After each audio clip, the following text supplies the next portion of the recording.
se apresentar, né? Tô vendo o pessoal entrando. Bom, então, para quem não me conhece, eu sou Priscila Hipólito, eu sou médica fisiatra com especialização em dor. Boa noite. Não falei boa noite, né? E eu convidei a Núbia, né, para a gente conversar um pouquinho sobre o tratamento não farmacológico em dor. Se apresenta para a gente, então, Núbia, para quem não te conhece. Tá bom. Obrigada, doutora Priscila, pelo convite, desde já. Boa noite a todos. Eu sou profissional de Educação Física na Saúde. Me chamo Núbia Cassani, sou gaúcha, mas resido no Rio de Janeiro, por isso esse sotaque. Atuo com pessoas em tratamento de dor e doenças crônicas em geral, como profissional da saúde e ambiente de treinamento físico, ao ar livre, aqui no Rio, em consultório, realizando avaliação física funcional do movimento. Tenho especialização em neurociências aplicada à reabilitação pelo FRJ e formação em bacharel aqui no Rio de Janeiro pelo IBMR e no Rio Grande do Sul pelo IPA. Tenho bastante experiência com esse público e atuação profissional de mais de 17 anos. É um prazer poder colaborar com você. Um currículo vasto aí, né? Vai ser muito boa essa conversa. Sim. Eu acho que a gente podia começar conversando um pouquinho, né, sobre o que é dor, né, como é que a gente diferencia, como é que a gente consegue diferenciar uma dor que a gente precisa procurar ajuda, uma dor que talvez seja uma dor que não, né, que é uma dor que vai, né, todo mundo sente dor. A dor, ela funciona mesmo para mostrar que tem alguma coisa de errado ali no nosso organismo. É um alarme, é um sinal de alarme, né? Então, quando é que eu tenho que procurar ajuda? Aquela dor que ela está se estendendo por um tempo, além de dias, né? Ela passando por semanas, ela precisa de uma avaliação, pelo menos, para a gente, algum médico, né, avaliar para ver se precisa começar um tratamento ou se é uma dor meio benigna que ela mesma, com o tempo, ela vai melhorar. É importante a gente diferenciar, né, a dor aguda da dor crônica, porque a dor aguda ela é um sintoma. Então, é o que a gente fala que a dor, quando ela aparece, ela quer mostrar que tem algo de errado ali no nosso organismo. Já a dor crônica, ela é uma dor, ela é uma doença, na verdade, né? Então, da mesma forma que a gente tem diabetes, que a gente tem hipertensão, nós temos a doença dor crônica. Então, por isso que a gente fala tanto, a gente bate tanto em dor crônica, precisa de tratamento, porque ela é uma doença, né? Então, ela é diferente. O tratamento da dor aguda, ele é completamente diferente do tratamento de dor crônica, né? Inclusive com o exercício também. O exercício ele é diferente, né? Quando a gente está atuando na dor aguda e na dor crônica, correto? É importantíssima essa distinção, né? E também tem a dor pós-estímulo do exercício físico, que as pessoas confundem como, tá desencadeando um processo aqui, o exercício foi em excesso, apareceu uma dor nova, mas às vezes pode ser até uma dor residual pós-treino da musculatura que está hipoativa, né? Com pouca atividade muscular, recebendo um estímulo novo e falando sobre, já trazendo uma pergunta que foi colocada na caixinha nessa semana, de uma pessoa que perguntou, mas se eu estou sentindo dor, como que eu vou fazer atividade física? Já vou fazer um link aqui sobre a resposta. Nessa avaliação feita em consultório pelo médico especialista em dor, se tem um norte de como identificar qual é o tipo de dor, qual é o tipo de plano de tratamento ideal, individualizado para aquela pessoa, e quando, em que momento que o exercício físico vai entrar no tratamento. Porque antes do exercício entrar, ele precisa ser avaliado em que situação, que condição da saúde da pessoa que seria melhor indicado o fortalecimento muscular proposto por um profissional de educação física. Antes disso, se faz necessário uma avaliação, né? Funcional, neural, músculo-esquelética, para que a pessoa tenha, de forma segura, toda a prática de atividade física e a prática de exercícios físicos, que são coisas distintas e complementares, e as duas são benéficas para a saúde. E sobre quando a pessoa sente dor, né, como que ela vai fazer exercício? Existem algumas crenças disfuncionais, que a gente chama na ciência da dor, sobre como realizar um movimento, deixando partes do organismo aonde a pessoa refere aquela dor aguda, aquela dor forte durante a realização daquele movimento, isoladas. Então a gente utiliza outros estímulos, outras capacidades físicas, que não especificamente naquele ponto focal onde a pessoa refere a experiência de dor. Então, a gente reverte essa experiência negativa do movimento que a pessoa associa com a dor durante o treinamento físico, durante a execução de um exercício controlado, supervisionado por um profissional capacitado em tratar a dor de forma multimodal, de forma interdisciplinar, com a equipe toda, inclusive com o apoio do profissional de fisioterapia, caso tenha a indicação desse contato direto e dessa ida e vinda de algumas terapias que são necessárias para que a pessoa consiga lidar com aqueles episódios de dor que aparecem ao longo do tempo, dos meses, dos estímulos, do estilo de vida alterado. Não sei se eu consegui responder, doutora. Sim, super. Não necessariamente, né, Núbia, a parte que tem dor, né, por exemplo, vamos dar um exemplo aqui, uma pessoa que tem dor no joelho. Não, o exercício, ele vai entrar, né, uma dor no joelho, vamos conversar sobre dor crônica, porque dor aguda uma outra forma da gente pensar, né? Mas um paciente que tem uma dor crônica no joelho, não necessariamente a gente precisa iniciar o exercício físico, o fortalecimento, qual for a estratégia que o profissional de educação física escolha, não precisa iniciar com o joelho, né? Às vezes a estratégia é iniciar com fortalecimento de braço, um exercício de braço, porque a gente sabe que o exercício em si, em qualquer parte do corpo, ele tem a capacidade de liberar os neurotransmissores inibitórios de dor, podendo às vezes modular a dor no joelho. Então é muito comum um paciente falar assim: poxa, eu tenho dor no joelho e tenho dor na coluna. Mas engraçado que o exercício que eu faço com o joelho, ele me ajuda também na dor da minha coluna. Então, por quê? A gente sabe que a liberação desse neurotransmissor, ela é uma liberação sistêmica, né? Então, não é só para o joelho. Então, não é analgesia. A analgesia que a gente fala é quando Focal. não é para o joelho em si, né? Então, o exercício, quando eles perguntam assim, como que eu vou fazer exercício se eu sinto dor? Porque a pessoa já logo pensa assim, eu vou fazer exercício para o joelho, eu tenho dor no joelho. Então, às vezes, a estratégia é usar o exercício em outra parte do corpo para ajudar o controle de dor no joelho. E tem alguns pacientes que até acham assim, nossa, mas eu fui para reabilitar joelho e estou fazendo exercício de braço, porque não entende, né? E aí é exatamente essa explicação. Então, o controle de dor é a nível do sistema nervoso central, porque a gente está falando de dor crônica, a gente não está falando de dor aguda. Então, a estratégia que a gente usa, às vezes, é utilizar mesmo o exercício físico em outros locais do corpo para essa analgesia e complementar essa analgesia, né? Eu acho que essa seria a resposta mesmo a essa pergunta, que você respondeu super bem, que é isso mesmo, né? A gente utilizando o exercício aí como uma estratégia poderosa e geralmente eu falo assim com o meu paciente, olha, existem vários caminhos que a gente pode tomar aí para o tratamento de dor, mas o exercício físico, ele é fundamental, porque ele, nos estudos, o que a gente tem de evidência é o exercício físico que tem mais impacto aí no controle de dor, mais até às vezes que medicação, que às vezes que bloqueio, né? Então a gente é, usa bastante, né, como estratégia. Seria uma estratégia muito interessante, né, para a gente usar. Exato.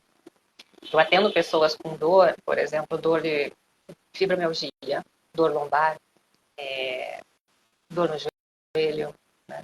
Algum histórico de lesão, né, do esporte. E o exercício ele colabora muito com a melhora da percepção e da diminuição dos episódios de dor que a pessoa vai sentindo ao longo da semana, em função até desencadeadas pelo estresse no trabalho, pela quantidade muito grande de horas sentada ao longo do dia, Uhum. pelo pouco movimento ou pelo excesso também de estímulos que a pessoa realiza, por exemplo. Fez uma trilha, andou de bike, fez uma aula de dança e ainda fez uma atividade aeróbica na esteira, um exemplo.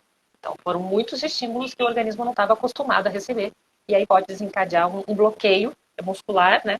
No caso, por exemplo, de um caso de fibromialgia. Que a pessoa se sente capaz, ela realiza com toda a gana, com toda a força, eu tô bem, eu tô bem, eu tô bem, mas o corpo parece que dá uma freada e diz assim, ainda não, calma, vamos mais devagar. A gente tem que respeitar as respostas. Então, por isso da necessidade de propor o estímulo e analisar a resposta do treinamento físico no tratamento da dor. Não só pelo profissional da fisioterapia, que se faz essa prática, mas também pelo profissional de educação física, pela nossa programação. O que entra a parte da dosagem do exercício, né? Que vocês fazem muito bem, Exato. né? O Que não planejamento. é fazer de qualquer forma e qualquer exercício, é fazer uma dosagem. E eu geralmente explico para os pacientes o seguinte: a gente não tem a dosagem da medicação, a gente vai usar o exercício físico como uma medicação para a gente tentar controlar a dor. E aí a dosagem ela tem que ser individualizada. Então, por isso que é importante a gente procurar o profissional de educação física, o fisioterapeuta, cada um entra numa etapa, ou às vezes até entram em conjunto, dependendo de cada caso, né? Porque eu preciso que alguém dose esse exercício e que escalone o exercício, que seja feito de uma forma coordenada, né? Não pode ser de qualquer jeito, em qualquer dosagem, com qualquer estratégia. Porque a gente está falando aqui de saúde, a gente não está falando aqui sobre hipertrofia, a gente não está falando aqui sobre estética, né? A gente está falando sobre usar o exercício físico como um aliado no controle de dor, no combate de dor crônica, que é um excelente aliado, que eu sou apaixonada, que eu sou desportista, então, além de amar, eu também amo o resultado que o exercício traz para os meus Para a pacientes. sua saúde também, né? Minha e para os meus pacientes. Então, Exato, eu exato. realmente vivo a prescrição. Ah, isso é muito bom. Então, o treinamento funcional é uma abordagem que eu utilizo bastante. A calistenia, que é treinamento com peso corporal, e exercícios resistidos, também com alguns acessórios, como, por exemplo, faixas elásticas, todos eles me valendo da biomecânica funcional para a execução adequada, do gestual técnico correto, da ativação muscular desejada para aquela resposta que a gente precisa, para aquela mudança da capacidade física e funcional da pessoa, ganhando, então, mais autonomia e qualidade de vida, né? Reduzindo todos esses episódios de sofrimento com muita medicação, com muito tempo de fisioterapia. Então, o exercício ele colabora acelerando com que esse tratamento fique mais abrangente, mais completo também, que a pessoa consiga lidar melhor com todas as atividades de trabalho, do dia a dia, familiares, e retome a sua autonomia para a sua atividade física. Uhum. Exatamente. O objetivo vai ser sempre a função, né? Melhorar a função. Melhorar a dor, claro, e proporcionar aí um retorno à função, uma autonomia melhor, né? Que é isso que os pacientes tanto almejam aí quando a gente procura aí um tratamento de dor, porque a dor ela não limita só a parte das sensações, né? Limita também o funcional. Então a pessoa não consegue caminhar sem métodos, a pessoa não consegue levantar e sentar da cadeira, a pessoa não consegue subir e descer escadas. Então a gente precisa utilizar todas as estratégias que a gente possa ter para a gente tentar controlar essa dor.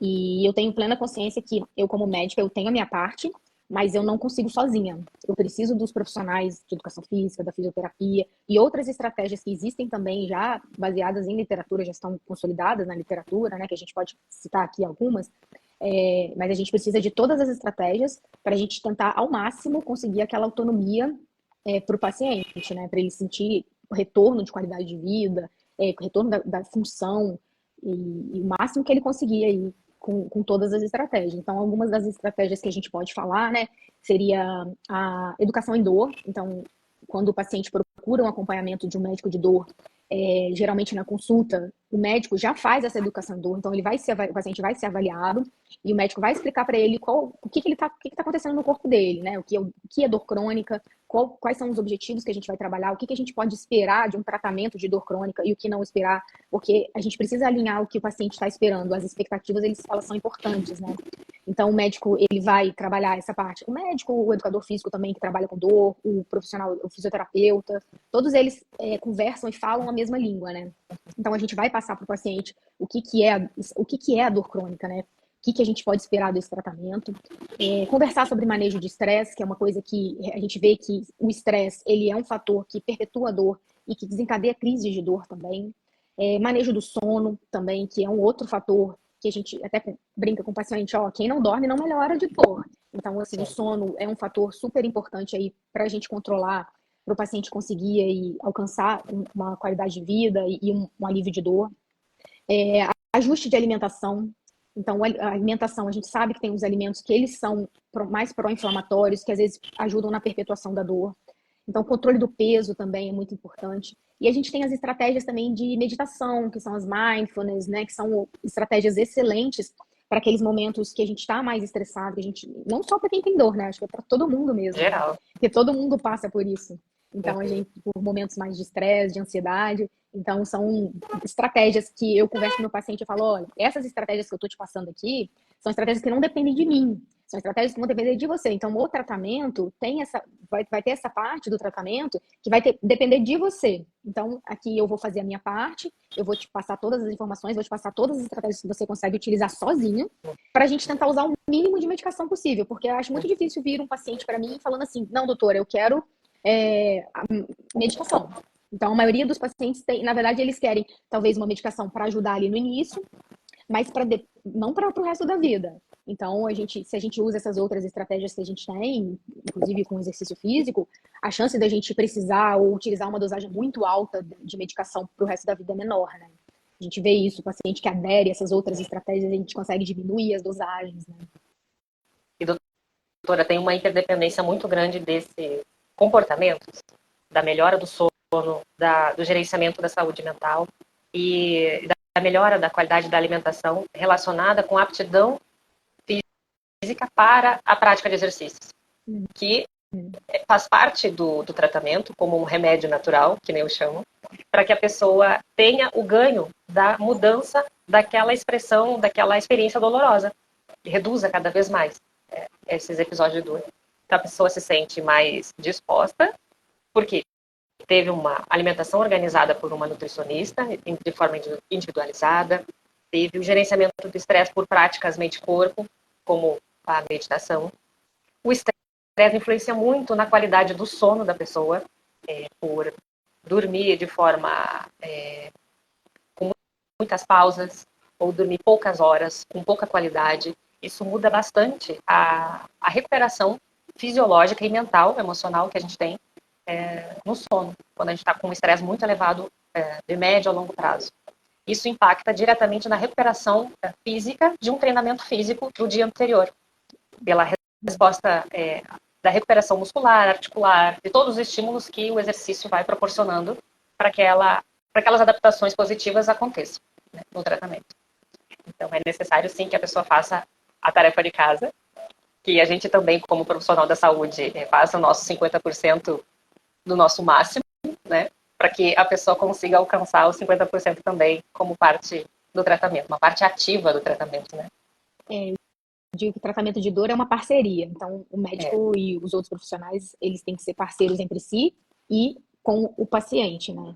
E é interessante o tratamento interdisciplinar, né? Que é o que a gente faz, que é o que tem a conversa entre os profissionais, para todo mundo falar a mesma língua, para também... o que acontece muitas vezes é que o médico, ele fica um pouco mais afastado do paciente, porque o acompanhamento é mensal, já com o educador físico, um profissional de educação física, ou com o fisioterapeuta, ou às vezes com o acupunturista, o acompanhamento é mais próximo. Então, esse contato com esses profissionais é muito enriquecedor. Eu faço sempre esse contato com meus pacientes, porque eu preciso saber como é que ele está evoluindo em cada terapia, se eu preciso ajustar alguma medicação, porque eu geralmente explico assim, a minha função aqui é proporcionar um pouco mais de alívio para você conseguir, né, para o paciente conseguir executar o processo de reabilitação. Então, ele conseguir ir fazer os exercícios, ele conseguir acompanhar com a psicóloga, porque às vezes com uma dor que está descontrolada, a pessoa não consegue sair de casa. Então, né, a minha função é essa, é dar um alívio, é um conforto para a pessoa conseguir fazer o que vai ter mais impacto aí nesse controle de dor. E aí, sempre frisando que é importante que ele faça todas as outras coisas também. Porque é como se fosse uma parede, a gente está construindo uma parede. Cada coisa é um tijolinho. Então, quanto mais tijolinho você conseguir utilizar como estratégia, mais rápido você vai chegar na sua parede, né? Vai construir sua parede. Então, é dessa forma que eu enxergo a minha função dentro do tratamento. Assim, eu não penso que, assim, que existe um remédio milagroso, porque isso não existe, isso eu sempre deixo claro com meus pacientes, e sim um conjunto de fatores. Eu entendo que é difícil, às vezes é oneroso também, né? Não é todo mundo que consegue pagar todas as estratégias, tem algumas pessoas que têm plano, mas eu costumo conversar com o paciente e a gente vê o que é mais urgente, para a gente começar, às vezes, pelo mais urgente, não desmerecendo as outras estratégias, mas às vezes a gente não consegue utilizar todas as estratégias ao mesmo tempo. Mas às vezes começando pelo que é o mais urgente no momento e depois passando para as outras estratégias também. Eu vejo também pela escolha de quais seriam as estratégias do programa de treinamento físico da pessoa. Quais capacidades físicas naquele período de 1 mês, de 3 meses, que seria interessante iniciar o trabalho de exercício físico. Qualquer modalidade de exercício físico, a pessoa pode praticar, com adaptação, com preparação física adequada. Então, não tem restrição. A pessoa tem histórico de atendimento, de exercício dentro da UTI para tratamento da dor. exercício em todas as fases da vida, desde a infância, pessoas com deficiência realizam esse tipo de modalidade de tratamento com exercício integrado, pessoas idosas também buscam muito, e o que eu mais atendo são pessoas de meia idade, 40 anos mais, de 40 a 70 anos. Essa é a faixa que mais me procura como parte integrante do seu tratamento de doenças crônicas, né?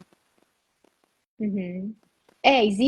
Existem algumas crenças relacionadas à dor e tem alguns profissionais que proíbem alguns exercícios, né?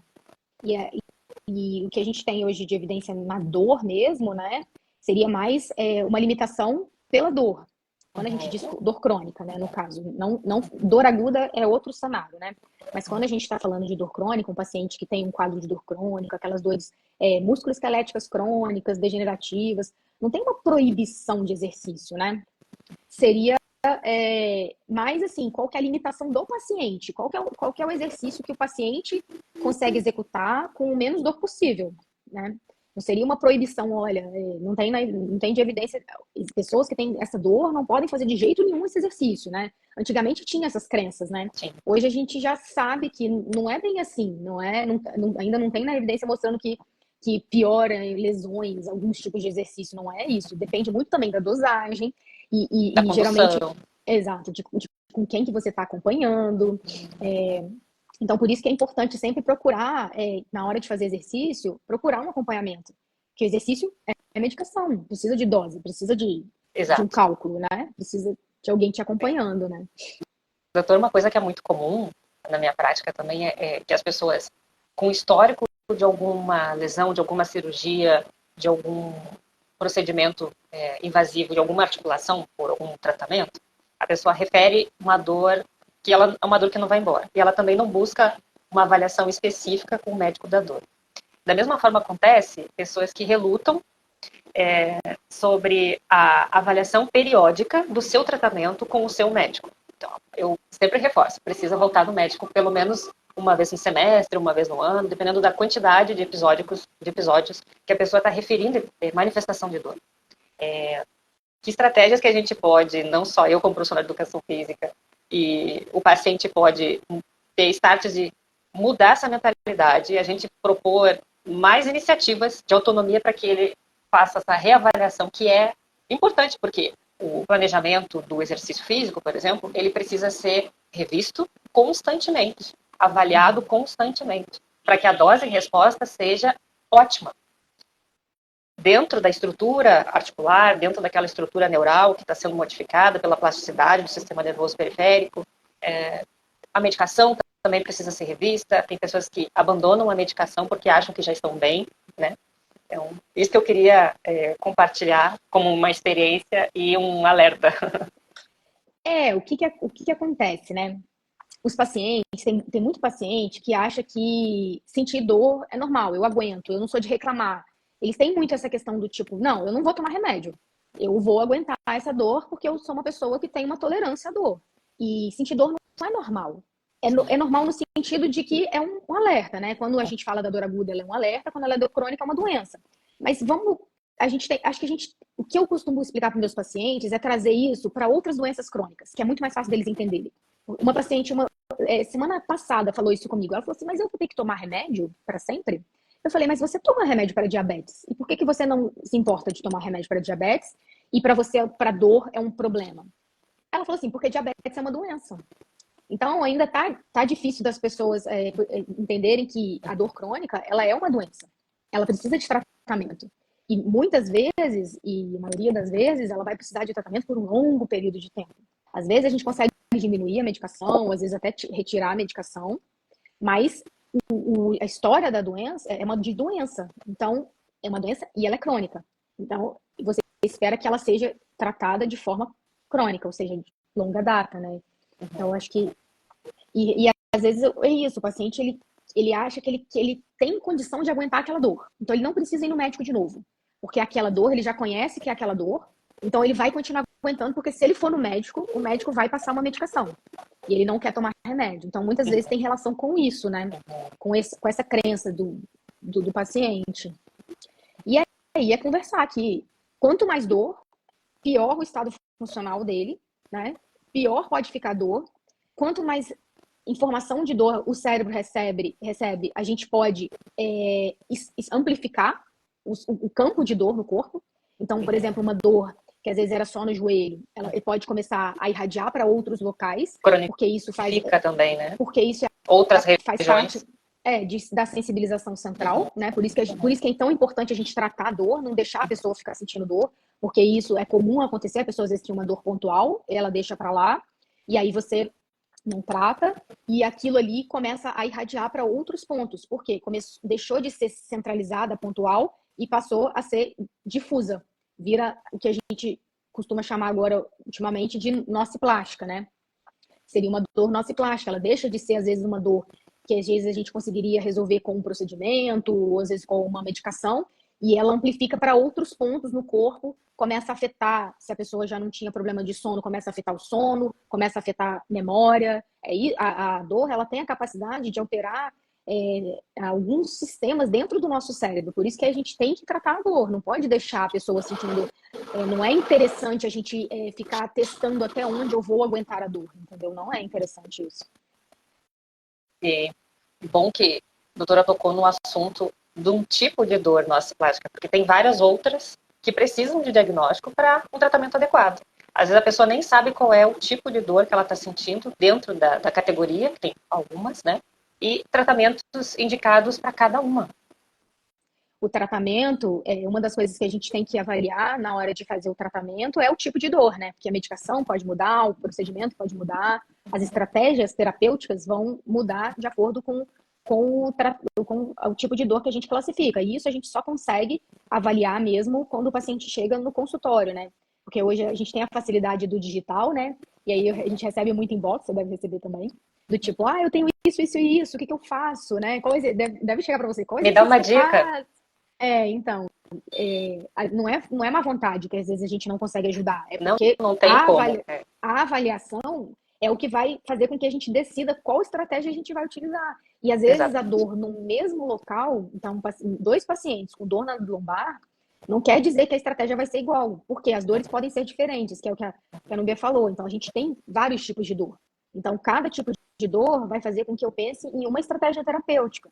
Então, por isso que é tão importante passar pela consulta, tanto médica, quanto do profissional de educação física, quanto do fisioterapeuta. Então, todo mundo, cada profissional, né, vai montar um plano terapêutico de acordo com essa avaliação. Então, a avaliação é a coisa mais importante que tem. Então, não adianta também mandar exame. Ai, meu Deus, eu tenho um exame aqui, tá dando isso. O que eu faço? Não sei, porque a gente sabe que exame não dá diagnóstico de dor. Exame é um complemento da avaliação inicial. Isso se tiver necessidade de exame, porque tem paciente que nem necessidade de exame tem. Então, às vezes, o exame até atrapalha o nosso raciocínio clínico, né? Então, às vezes a pessoa me manda um exame e me fala, o que eu tenho, né? Eu não sei o que é. Depende da avaliação, porque a gente sabe que hérnia, a maioria das pessoas a partir dos 30 anos pode ter, mas não necessariamente vai causar dor. Então, a avaliação é muito importante, né? A avaliação dos profissionais é muito importante.